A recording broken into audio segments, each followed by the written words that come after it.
The last time you were on the show, I think it was a couple of weeks ago, we were talking about trade deals and how, well, pretty soon we're going to get some trade deals announced. Okay.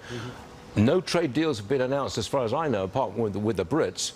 Where are those trade deals? Yeah, I think that what we're focusing on this week, obviously there's been quite a bit going on, but I had to call on a reconciliation package question with Howard Lutnick yesterday. He picked up right away, and he was in the middle of trade negotiations. We know that we're very, very close to a few countries and are waiting to announce after we get the big, beautiful bill closed. And so I think you're going to see a sequence of trade bills really starting from around the 4th of July. In case you were completely paying attention to this administration's latest epic failure and getting us deeply involved in Israel's desire to go to war with Iran, you might have forgotten that these guys still haven't had any trade deals. It's getting harder and harder to explain away this much failure. You know, I was the dinner speaker last night at the House for the Main Street Caucus. The speaker was there, and the House members are really, really stoked to get the Senate bill, and to, you know, they're kind of pre-conferencing so that they think they can vote on it right away. I wouldn't be surprised if this bill passes before the weekend. Yeah, but what's the problem holding up the trade deals? Oh, it's not a problem. It's just what are we doing things one at a time. Fox's Stuart Varney sounds like he's tired of Kevin Hass's bullshit. He's noticing that these guys use the 2-week delay tactic on just about everything that they're not doing. So this is from Hassett's appearance with Varney a month ago. Where do we stand on trade deals? The last we heard that we were getting close to 20 deals, and we were promised that these deals would be announced soon. But why no announced deals yet? Well, first, there's a lot going on in the world, as you know, and there's been a lot of focus over the last couple of days in the White House on getting the House bill through. That pretty much almost the whole White House team was up working with Speaker Johnson yesterday. As you know, the president was on the Hill. But I was in the Oval yesterday with Howard Lutnick and Jamison Greer going over some of the next steps. And I'm highly confident that you'll see a handful of new deals over the next 2 weeks. And Lutnick and the president are still finalizing the details, but they're so close that I feel like we're very close to having some more announcements, and there's probably a handful of near-term announcements. 2 weeks. But that was a month ago. And did you notice the excuse again was there's so many things happening? I talked to Lutnick and Navarro while they were hashing out the final details with so many other countries. So do they mean this, Peter Navarro? So we're going to run 90 deals in 90 days is possible. The boss is going to be the chief negotiator. Nothing's done without him looking very carefully at it. He has such a fine attention to detail. Scott Bessent is going to handle countries like Japan and South Korea, where there's a lot of currency issues associated with that. And then you have Kevin Hassett, who you had many times on your show, who's really, really good analytically, and also is carrying the football with Scott on the tax policy, which is an important part of our situation. Yeah, Stephen Miller is doing a beautiful job coordinating things, and J.D. Vance has just been a breath of fresh air. I knew Mike Pence well. I liked Mike, but Mike didn't know anything about policy, and he was hamstrung by this guy, Mark Short, who was his chief of staff, who destroyed Pence's career. That was late April, early May, when Navarro filibustered that segment with a rundown of the team that has no idea what they're doing or how to make this president's lofty promises a reality. Here's another reminder.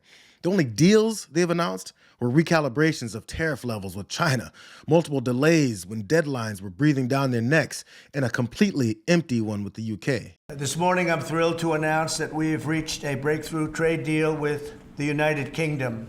Incredible country. The final details are being written up in the coming weeks. We'll have it all very conclusive, but the actual deal is a very conclusive one. We think just about everything's been approved. He said the final details will be written up in the coming weeks.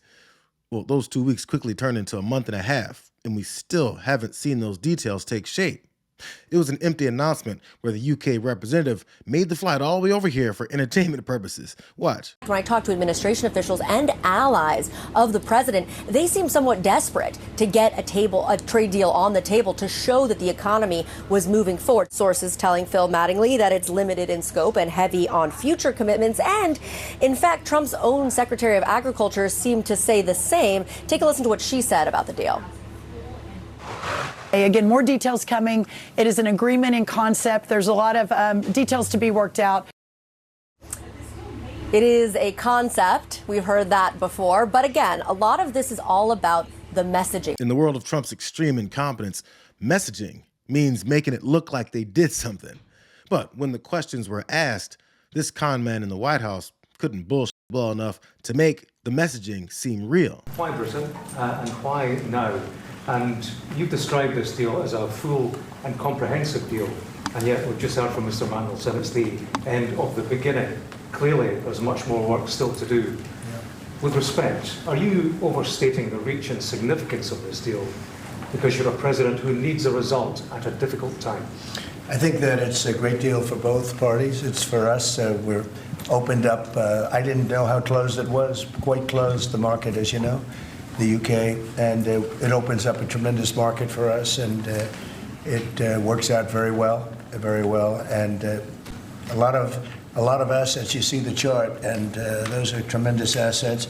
But we've been trying, and when you say why us, meaning your country, we've been trying for years, and they've been trying for years to make a deal, including when I was in the, first term. It would always be people talking, but they weren't getting it done. But for 25 years before that, they were trying always to make a deal, a very significant deal. I actually, until I looked at the numbers, I didn't realize this is a very conclusive deal, but we think we can grow it even from that. But this is a maxed out deal, not like you said it. You said it really incorrectly. We have many countries want to make a deal, and many countries are very unhappy that we happen to choose this one, to be honest with you. This deal is so damn good, other countries are jealous that we chose the UK to talk to make this deal and then left them all out in the cold. His plan there was to somehow make every other country that knows he screwed himself over with these worldwide tariffs suddenly think that this game of make-believe was icing them all out. He always leaves out that the rising costs on American consumers is where his tariff plan that started and stopped at that one step is the problem. But that problem is catching up with him as their 90 days slogan is closer to the real-life deadline. Why aren't we doing what the rest of the world is doing? Is it because we're at full employment? Is it because of those tariffs concerns that you said weren't part of the analysis? Was it energy, groceries, durable goods? Why? So you're right that if you just look in the rearview mirror and look at the existing data that we've seen, you can make a good argument that that would call for us to be at a neutral level, which would be, a couple of cuts or maybe more kind of thing. The reason we're not is the forecast by all professional forecasters that I know of on the outside and the Fed do expect a meaningful increase in inflation over the course of this year. When I said we weren't going to talk about tariffs and inflation, that was to say until we see what the policies are. And so now we know a lot more. It's 6 months since I said that. Federal Reserve Chair Jerome Powell is only relaying the reality that this administration has been plugging their ears and yelling over, hoping that lying will somehow change reality. He's been warning them about this tariff policy and its real-life effects on the economy and inflation for months. And what we're waiting for to reduce rates is to understand what will happen with really the tariff inflation. And there's a lot of uncertainty about that. Every forecaster you can name who is a professional forecaster with adequate resources and forecasts for a living is forecasting pretty significant. Everyone that I know is forecasting a meaningful increase in inflation in coming months from tariffs because someone has to pay for the tariffs, and it will be someone in that chain that I mentioned between the manufacturer, the exporter, the importer, the retailer, ultimately somebody putting it into a good of some kind or just the consumer buying it. And all through that chain, people will be trying not to be the ones who pick up the cost, but ultimately the cost of the tariff has to be paid, and some of it will fall on the end consumer. We know that because that's what businesses say, that's what the data say from past. So we know that's coming. It's actually a pretty simple concept. But when the country is being run by a guy that failed in all of his business endeavors, only to be then bailed out from all those, and then given another opportunity despite his inability to learn, ironically, what he learned is that his role is to suck and then get rescued. It's why he's mad at Jerome Powell for not saving his ass on the face of this reality.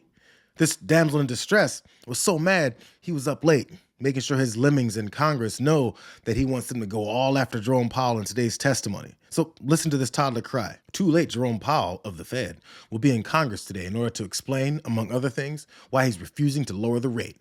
Europe has had 10 cuts. We've had 0. No inflation, great economy. We should be at least 2 or 3 points lower. Would save the USA $800 billion a year plus. What a difference this would make. If things later change to the negative, increase the rate. I hope Congress really works this very dumb, hard-headed person over. We will be paying for his incompetence for many years to come. The board should activate. Make America great again. I think a better plan might be to avoid being a complete and utter disaster for the country.